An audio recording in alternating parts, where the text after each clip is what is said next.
Hi again, Mark here from Talkingbass. Yesterday saw a new release over at the Talkingbass website, the Prelude in C Study Piece Coaching Course. We've previously worked on the Prelude in G from Bach's first cello suite, and this time we're looking at another Bach piece, this time from the famous Well Tempered Clavier series of Preludes and Fugues. This piece is fantastic for working on many aspects of technique. You'll get to practice joint barring, your note control, fretting hand technique, strict picking hand discipline, and most obvious of all, some pretty far-ranging position shifts. Once you've mastered the position shifts later in the Prelude, I can guarantee that you'll never struggle with fluidly moving around the fretboard in any bass line ever again. All of these technical hurdles are covered in the Technique Primer lesson in Module 1 of the course, and I'll focus on all areas of technique in every lesson as we work through each bar in turn. As well as technique, you'll also learn a lot about harmony, theory, and chord tones. Every lesson has a harmony breakdown for the section covered, so you can see how Bach weaves melodic background lines through a progression with beautiful voice leading. The course contains around 2 hours of video content, starting with an introductory model before moving into the main coaching series of lessons. With this course, you'll feel like you're working through the piece alongside me, just as you would with a one-to-one tutor. The course is on sale right now over at the website, so just hit the link in the info below. And for this lesson today, let's take a look at the first coaching lesson from the course as we cover the first 4 bars. Enjoy! So let's have a look at the first 4 bars of this Prelude in C, which are going to sound like this.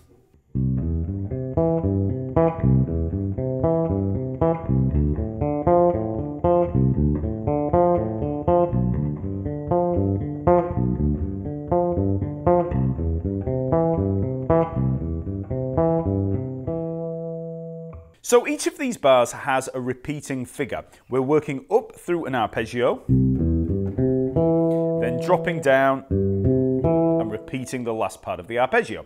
So for this first bar, we have the notes of the C major arpeggio. So we're working up C, E, G, then up to the C and the E. Okay, so obviously starting on that 8th fret of the E string, and all of the notes are there, and the tab as well is all written there in the lesson material.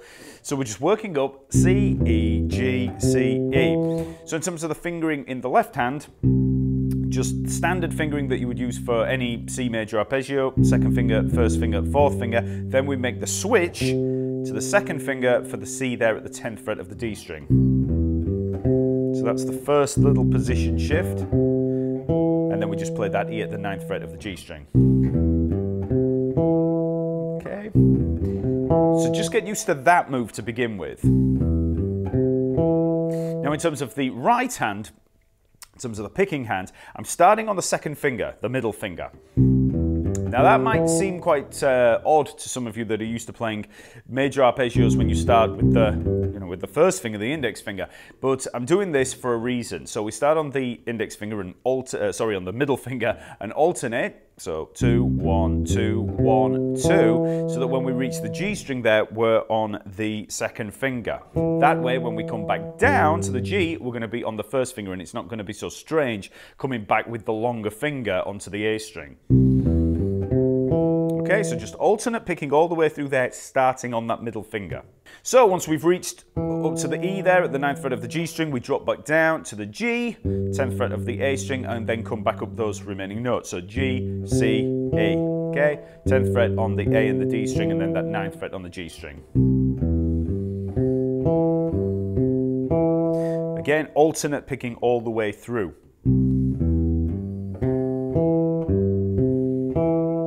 So just repeat that pattern over and over again until you get it under your fingers, and you can make that that position shift, the transition there, smoothly. So as you reach the G there with the 4th finger, we've got this little shift to the 2nd finger.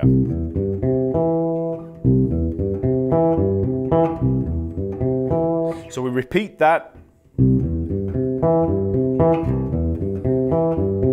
And obviously you want to start out really, really slow with this until you've got it under your fingers. Don't worry about the timing of it and all that stuff to begin with. Just get those notes under your fingers. Just repeat that round and round. Alternating those picking fingers every time. As one more technical tip in terms of thumb position for the picking hand, I'm going to start with the thumb on the pickup, and then as soon as we move to the A string, I'm switching the thumb to the E string. And then you can just keep the thumb there until we come back onto the E string. Okay? That way we're keeping that E string held down nice and tight to avoid any residual noise. For the next bar we have the following.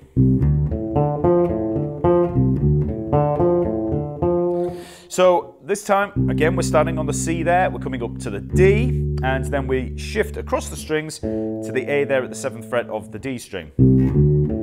Then we come up to the D on the 7th fret of the G string, and then up to the F at the 10th fret of the G string.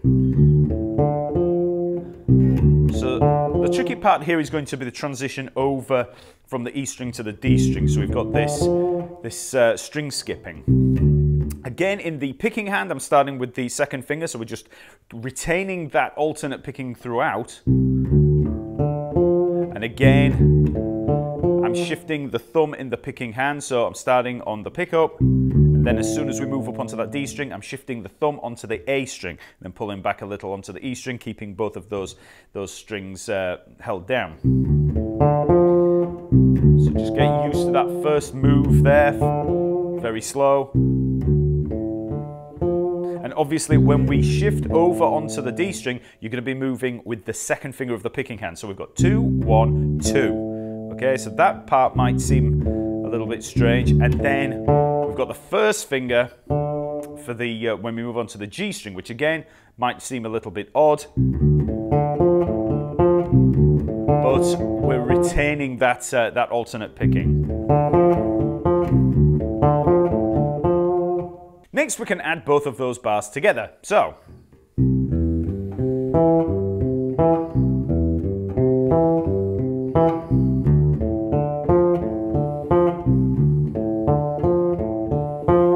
okay, so you just want to practice up to that point, stop, and then start again. Just keep running it round and round until you've really got it memorized. For bar 3, we have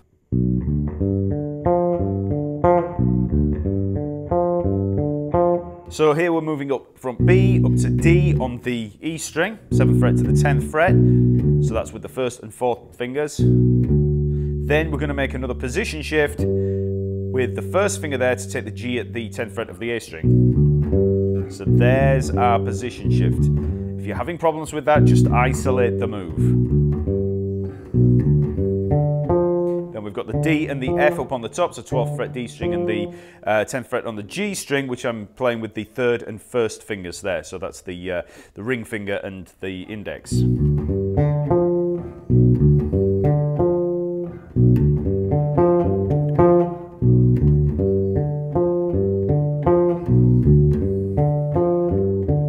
And again, alternate picking every time, starting with that middle finger. It's 2, 1, 2, 1, 2. Which allows us to come back on that shorter finger, the index finger.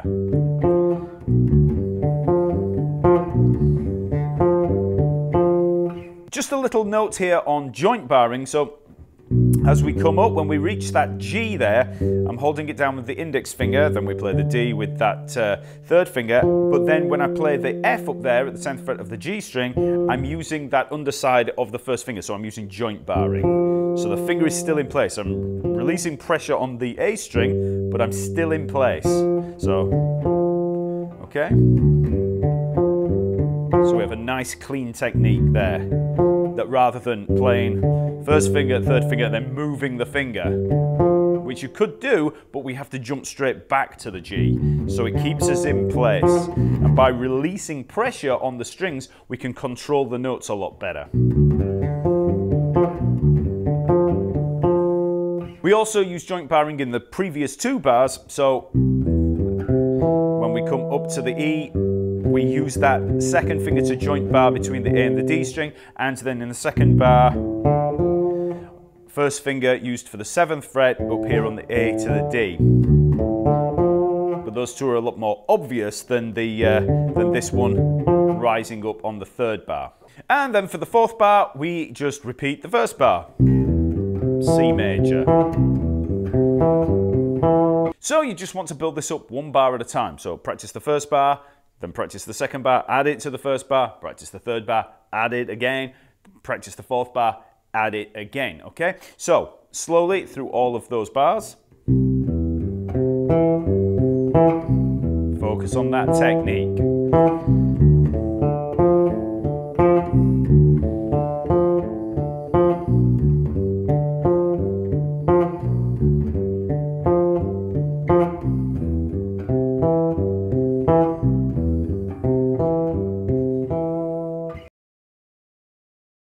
So now let's have a quick look at the harmony here, and it's always important to look at the harmony, especially when you're outlining arpeggios in this way, you know, and you're just outlining these chord shapes.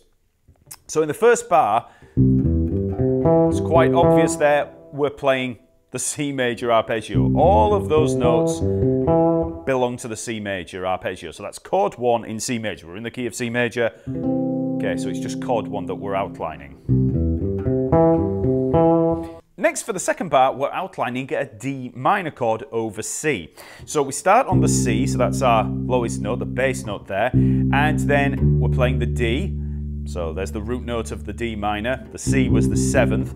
Then we've got the A there, which is the 5th of the chord, then up to the D, which is the root of the chord, and then the F, which is the 3rd of the chord. So all chord tones again. So you could see this as a D minor 7 over C, but it's basically just playing the D minor and just with this pedal tone underneath, the pedal of the C there. So in Baroque music, they didn't really think so much in terms of 7th chords, apart from the dominant 7. In terms of this, it's really just chord 2, D minor, but over that C, just keeping that pedal running.